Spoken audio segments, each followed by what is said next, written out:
नमस्कार दर्शक बंधु मुझे प्रिय रंजना आज हूँ विश्व प्रसिद्ध पखाल दिवस अवसर में आपण हार्दिक हार्दिक अभिनंदन। आज तो पखाल दिवस निहाती आपण मैंने जानते पखाल न खाइले भी न चले।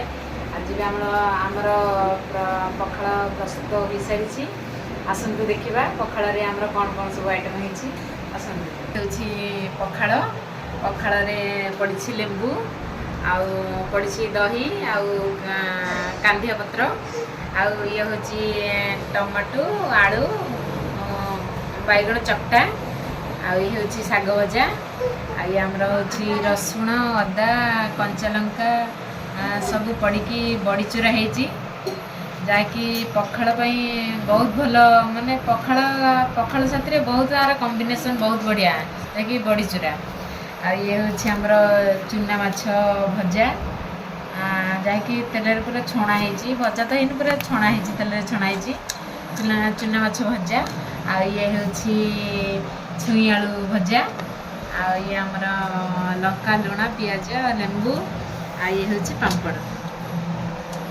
आपण मानू तो मुझे देखली केमती पखाल आमर प्रस्तुति मुझे खरा दिन आसला आपण मैंने पखाल खातु सुस्थ रुहतु। जय जगन्नाथ।